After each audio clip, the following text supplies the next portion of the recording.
welcome back to my YouTube channel. Today I'm here with my friend Ali, somebody I know through the Rotary Club of Vancouver, where she serves as a secretary and is involved in projects like Ride for Hearing, an incredible community bikeathon supporting hearing initiatives. Beyond Rotary, Ali is also an entrepreneur in the event and creative industry, building exciting projects and experiences here in Vancouver. Welcome, Ali. Thank you for having me. It's a pleasure to have you. So tell us a little bit about yourself and about Ali. Okay, so I'm originally from France. Let me backtrack already. I was born in Congo, but raised in France. I worked in Paris, New York, and eventually moved to Vancouver 9 years ago. Oh, wow. Yes, I started working in luxury, beauty, communications and fashion industries. And at the time I was already attracted by experiences, where people could really feel something. And then during COVID, things slowed down a lot. Of course, tell me about it. And at that moment, I had more time to think. And I was like, I don't want to create events for the sake of creating events. I want to actually create experiences or real moments where people could actually feel something and maybe remember, Brilliant. something for like years, hopefully. So that's how I came up with the idea of my company, but I didn't launch at the time because COVID. Yeah. So I waited a little bit. 3 years later, created Flybury Events. I launched, everything went well, and so now we're producing everything from business galas to beer festivals or charity cycling events for Rotary, and I really love it. It's just a real passion of mine. And also we built a media project called Le Goûter, so it means snacks in French, and it is a conversation series around identity, ambition, real life, I would say. Beautiful. So basically, I'm building communities, experiences, and conversations, I would say. This is a little bit about me. So you could have joined any team, but instead you wanted to create your own team. What do you think people misunderstand most about entrepreneurship and why you became a female entrepreneur? That's a really good question. So as you said, I could have been part of a team, and I've been for many years part of teams, as I said, in France, but also in the US and in Canada. And I feel like, okay, I wouldn't say that I'm unemployable, but Yeah, you don't want to mention that here, but go ahead. no, I think I might be hard to contain, I would say, because I have like too many ideas, too much creativity, too much energy. And I don't say that people in the corporate world are not creative or things like that. What I'm saying is just that I feel like in the traditional, corporate world, you have to fit a certain mold, right? You have to fit in a box, and I've never fitted in that box. Good, I'm happy. Never ever. So that's why I decided to create my own thing. Because I was like, when no one opens the door for you or invite you to tables, at some point you just create your own tables. And you're like, I'm just gonna do my own thing. I'm just gonna open my own doors, and creating my own things. So that's how it all started. Beautiful. Mm-hmm. I love how you put it. I totally agree. So do you think it would have been easier if you joined another team or you created your own table? And what is the benefit of it and what is the downside of it, if you want to put it? Like, just short. I know there's a lot of it, but just... Yeah, so I think that, again, for me, I didn't fit the mold in the corporate world. So it was a little bit of a struggle because, again, I had like too many opinions, let's put it that way, opinions. And I didn't want to just, execute someone else's vision. I wanted also to bring something to that table. Yeah. And for that, I think that it was hard for me to be in the corporate world.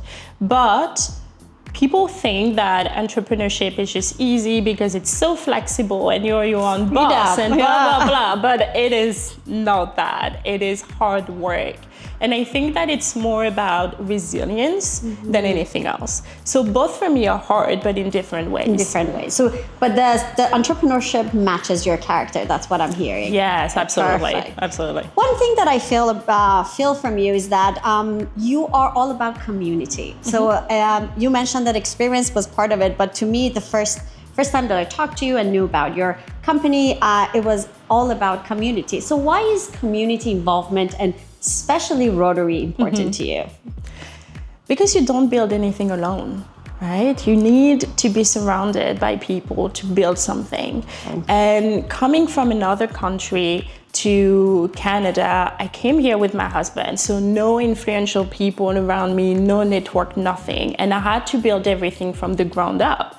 My first job here was being a temp at a law firm, and I was a receptionist over there. So in France at the time, I was working at L'Oreal. I had a really good job. I quit everything to explore the world or whatever. Oh, wow. Came here, and then it's such a struggle You're to courageous. actually.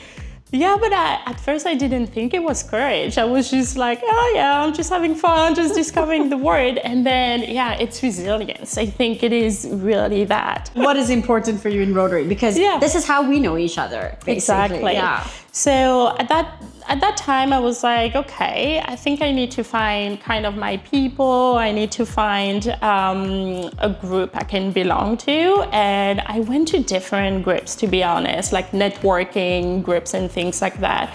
And at some point, someone introduced me to Rotary.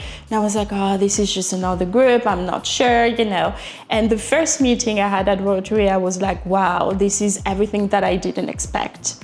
You know, and I loved it because one of your guests on this podcast, Sevda, said that it was all about professional kindness. I think it was the words she used, and it is totally true.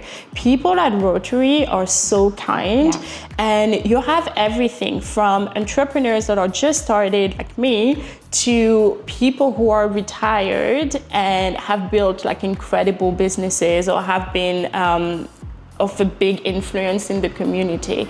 So I really love that because you can talk about everything with everyone there.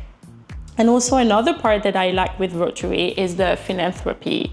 It's not just about us and about our businesses or our lives or anything, but it's also about looking out there what is happening and see how we can help.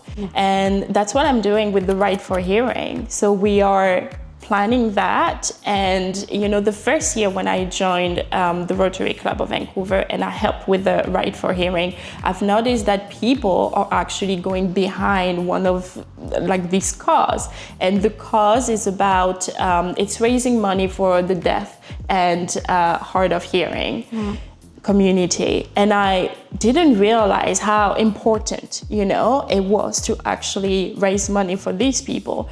And then you start gathering testimonials and, you know, like talk to these people, and you realize that, oh my God, this is like it, I don't know, it feels like really good to be surrounded by people who just want to do good. 100%. I totally understand. And it's beautiful that you mentioned that how these communities and experiences, I feel like you, by joining the Rotary and your career, these are very intertwined because it's a community and experience at the same time. Yes. So what is the biggest lesson you learned on this journey, that you come from different background from France and working, I'm guessing, in corporate, then COVID happened and you couldn't do anything. And then, because events mean you go out there and meeting people, and COVID is exactly the opposite. And so what did you learn? From all my experiences, yes. From all as a female entrepreneur, let's say, because we're both in the same boat, we're female entrepreneur. If you want to give an advice and what you've learned, what is that? Hard work is everything, I would say. And I listened to a podcast the other day, and someone said that the difference between people who are successful and the people who might not be successful is not giving up. So you have to keep going every time. And you know, right now I'm at the beginning of my 4th year with my company, but even now I'm still doubting myself. I'm still like, should I keep going? Should I? Because this is hard. And then I remember I cannot be employed by a company anyway, so I need to keep going. No, I'm kidding. But I can be employed, I can. But I think it's that, like never giving up and try to believe in yourself. And I think there are so many tips you can actually give. Also, try to find a mentor if it's possible. Not just one, like everyone for me is a mentor. I take 100%. A little bit of everyone and I give as well to other people. So yeah, that's what I... Beautiful. Yeah, I totally agree. Resilience in being an entrepreneur is really important. Like, because we fall down a lot, like, and it's very, it can be very lonely. So having that cute community around us and be resilient, I think the major thing. And the rest of it, it comes as if you're open to it. So I totally agree. So what are you most excited about building right now and future? So what does the future look like for Ali in your head? So regarding my business, I don't want Flyberry to just be an agency. I want it to be a brand that, again, create experiences for people. I want to create conversations that we don't always speak about, like with the podcast or conversation series that I have. I want to create festivals where people are having a lot of fun and, you know, bring the community together. That's the type of things that I want to do. I think that I want my company to also be kind of internationally recognizable, I would say, at some point, especially because coming from France, I feel like I could actually build something in France and here and do back and forth. I'll join. I'll come to your events, especially the France one.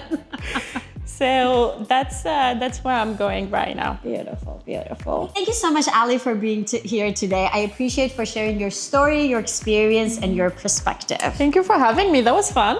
Oh, always. We're gonna have you here more often, for sure. Yeah. And thank you, everyone, for watching this. I hope you enjoyed this conversation. And if you would like to see more of these videos, please like, subscribe, and share. Until next time.